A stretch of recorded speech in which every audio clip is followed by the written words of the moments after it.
Ar-rijalu qawwamuna 'alan nisa. Kaum laki-laki adalah pemimpin bagi kaum wanita. Karena Allah telah melebihkan sebagian mereka atas sebagian yang lain, dan karena mereka telah menafkahkan sebagian dari harta mereka. Al-Quran surat An-Nisa ayat ke-34, artinya kepemimpinan dalam rumah tangga bukan sekedar status, tapi tanggung jawab yang besar. Assalamualaikum warahmatullahi wabarakatuh.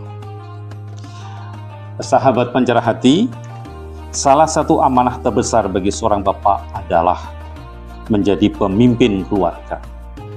Tapi banyak bapak-bapak di kota atau pinggiran kota hari ini bingung bagaimana jadi pemimpin yang bijak, bukan diktator. Bagaimana bisa dihormati istri tapi juga tetap dicintai anak-anak. Betul, Mas Haji Prapto. Allah berfirman di dalam Al-Quran, Ar-rijalu qawwamuna 'alan nisa.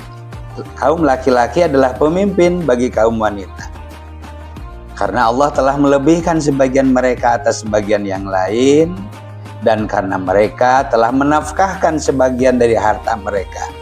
Al-Quran surat An-Nisa ayat ke-34, artinya kepemimpinan dalam rumah tangga bukan sekedar status, tapi tanggung jawab yang besar.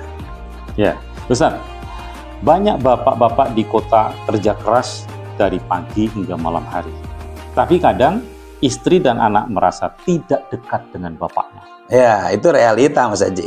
Banyak yang mengira pemimpin keluarga itu cukup dengan mencari nafkah. Padahal Rasulullah SAW, Mas Haji, mencontohkan kepemimpinan yang menyentuh hati. Ya. Beliau membantu istrinya di rumah, menyapa anak-anak, bahkan bercanda dengan mereka. Rasulullah bersabda, sebaik-baik kalian adalah yang paling baik terhadap keluarganya.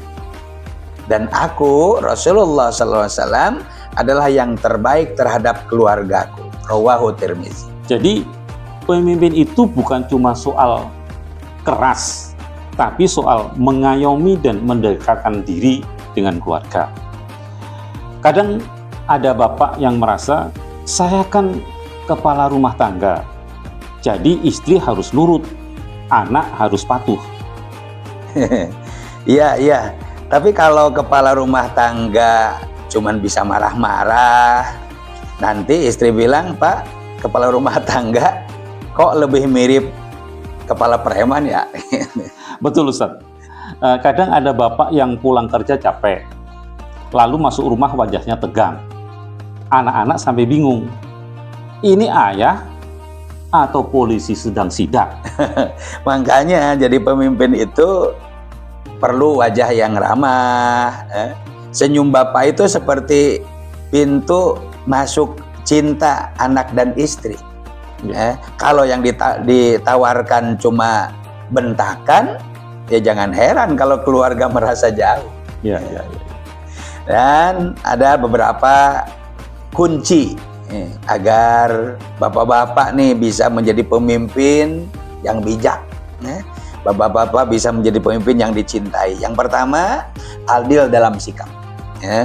Rasulullah selalu menekankan keadilan, bahkan dalam hal kasih sayang kepada anak-anak. Yang kedua, mendengar sebelum memutuskan. Jangan jadi pemimpin yang hanya memerintah, tapi belajar mendengar dari istri dan anak-anak. Yang ketiga, memberi teladan. Bukan hanya aturan.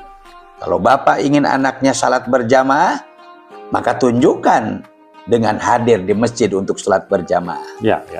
Dan yang keempat, menyelesaikan masalah dengan musyawarah.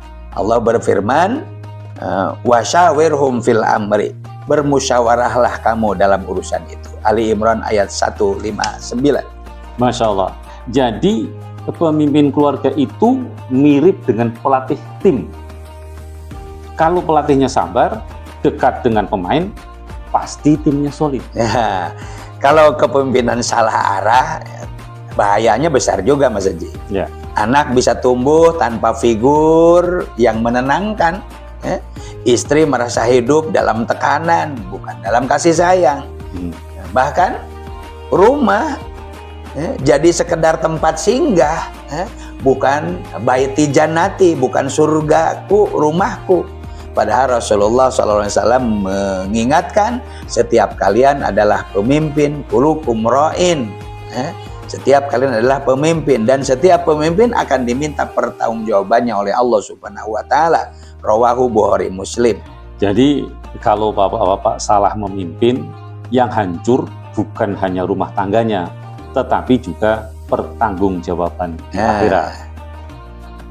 Sahabat Mencerah Hati, jadi pemimpin keluarga itu bukan soal ditakuti, tapi soal dicintai dan dihormati. Ya, ingatlah kepemimpinan terbaik adalah yang membuat keluarga merasa aman, nyaman, dan dekat dengan Allah. Terima kasih Ustadz, sahabat Mencerah Hati. Sebarkan video ini kepada kawan-kawan dan jangan lupa subscribe, like, dan share. Semoga teman-teman kita mendapatkan pencerahan. Terima kasih. Assalamualaikum warahmatullahi wabarakatuh.